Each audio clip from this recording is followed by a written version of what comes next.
Jojo Siwa and Addison Rae, two internet icons who are attempting a rebrand. One is faltering, and the other is thriving. Can you guess which is which? We've got all the details today on Scroll Deep, the show that keeps up with internet nonsense, and my god is this nonsense, so you don't have to. So Jojo Siwa, we all know her, little dancing girl with a big old smile, loads of energy, 1,000 Snapchat posts a day, unexpectedly tall, 5'9". No hate, just unexpected. I think she reads small, but she's actually quite tall. She was always this kind of wholesome, cutesy, doesn't swear kind of kid. But now she's 20, so still super young, but she's attempting some kind of rebrand. And it all started when she came out, which to be fair is not a rebrand, that's more of an original flavor. But she's gone full steam ahead into the sort of TikTok lesbian lifestyle. She's got herself some tattoos, a whole sleeve of tattoos. She's got a rock and roll attitude. She's got a rude tude. The sleeve's fake, not real. She has two tattoos. Well, I mean, they're not real, but they're there. And now she's got a new song called Karma. And Karma, well, first of all, Karma is my boyfriend and Karma is a god. Karma is in many ways a breeze in my hair at the weekend and in many ways a relaxing thought. But she's got this new song that she's been teasing for about 1 million years. And the video is not out yet, but in it she says she's a bad girl. I was a bad girl. She has makeup that kind of looks like the band Kiss, so pretty relevant. And generally, people are pretty baffled by it. And they're like, what is this new direction she's going in? The choreo in particular, which she's been teasing heavily, has been very parodied. It's this very energetic dancing. This is what it looks like. Videos of people attempting the choreography have got millions of views, which in many ways is free advertising. It's free promo. Maybe Jojo knows what she's doing. Maybe this person who's been extremely online her whole life knows how to get free promo for stuff. No, it can't be that. No, it might just be silly choreo, yeah. But generally, she's moving away from the kids stuff, which she did very well and which was very profitable for her, to this more edgy, I use the term edgy very loosely, this edgier stuff. And it has people scratching their heads, particularly because another internet star is also in the middle of a musical rebrand, but has gone in a very different direction. Addison Rae, once that girl who danced on TikTok, is now fast becoming the darling of the online cool girls, the indie gays, basically anyone who would give you a withering look if you tried to talk to them. Just the coolest, meanest party you've ever been to. They've all decided reluctantly, yeah, I guess she's cool. She was included on the remix for Charlie XCX's song Von Dutch, good song. And she also improv'd a scream, which has gone super viral. TikTok cannot get enough of that scream. It's actually a very musically pleasant scream to listen to. I don't know how you scream in time to the music, but she did it. Let me just quickly do the scream.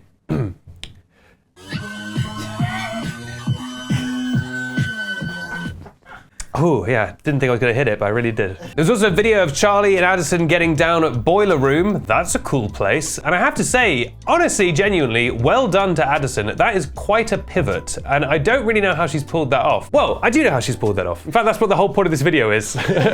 So, to rewind me, basically what she did, which is quite smart, is that unlike basically every other major internet star, she didn't just throw everything at the wall. Like, yeah, I think she maybe had a makeup brand or whatever, but she didn't try everything. She actually retreated a little bit. She did an occasional Instagram post or whatever, but she kind of retreated from the internet, kind of got her ducks in a row. That's how she would describe it. She would say, I was getting my ducks in a row. And she focused in on music, and a very particular kind of music that feels genuine to her and her age group. Her EP was actually fantastic. To Die For made it to loads of 2023 best music lists, including the Pop Buzz list. And she just pulled off an amazing change of image where, you know, a year or two ago, if you asked any like edgy Boiler Room people if they liked Addison Rae, they'd probably kill you. But now they're like, yeah, I actually think she's kind of dope. And also, it's very important to say that none of this matters. None of this matters at all. This is just me discussing two millionaires, but it's fun to talk about. So concurrently, you have these two people who probably are relatively similar in age. Addison Rae's like 22, Jojo's like 20, but just in very different directions. And you have to ask, why is Jojo doing this, right? The first reason, obviously, is like she is getting older. Fair enough, she doesn't want to make stuff for little kids forever. Although, if you're making $1 billion a day, maybe it's not the worst thing to do. But there's a way to kind of grow up that is a bit less like, look at me, I'm so edgy. Although she won't swear, Jojo Siwa will still not swear in a song, which I think is really funny. Addison Rae effing will. It doesn't help as well that this comes after years of Jojo aligning herself with pretty problematic people. I mean, all her mates are like Colleen Ballinger, Shane Dawson, James Charles. Part of that might be, you argue, hey, she's like a loyal friend. She was friends with these people, she didn't drop them for the sake of her career.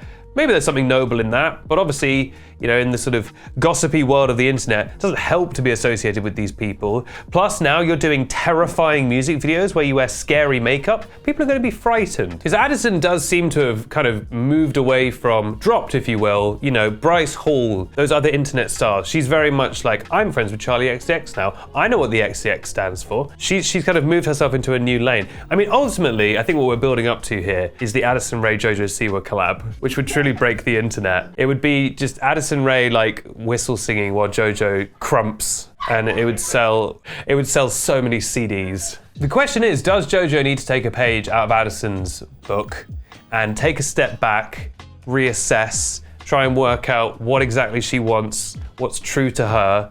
Jojo Siwa, I have often said this, could do with a 2-week holiday.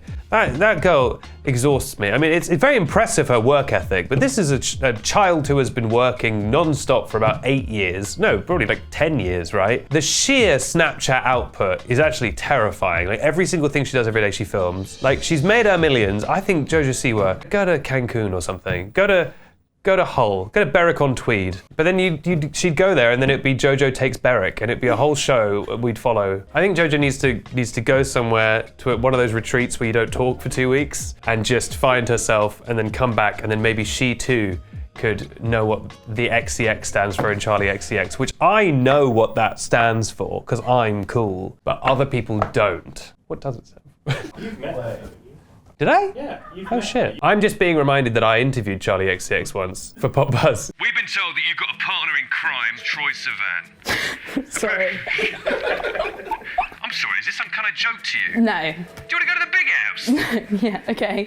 And actually, when she was in this, it was this green screen, she came to me and she said, come over here. And she went, extra, cool, extra. And I went, exactly what I suspected. It is just Kiss Charlie Kiss. Yeah. Oh, that makes sense. Anyway, what do you think of Jojo's song? Do you dig it? You gonna watch the video when it comes out? What do you think of Addison's rebrand? Obviously, me and this show, we've never gone through a rebrand.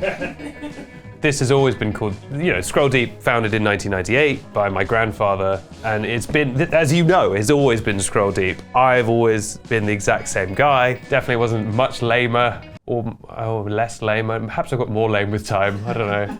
I'd say 30-year-old man talking about Jojo Siwa for a living. Pretty cool, I'd say. But I think that we can all agree this show has always been called Scroll Deep.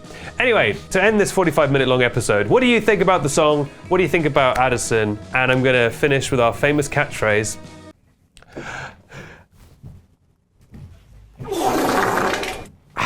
And then if the editor's feeling nice, he'll put the scream in. And if he's not feeling nice, he will just leave that raw footage of me doing that. Bye.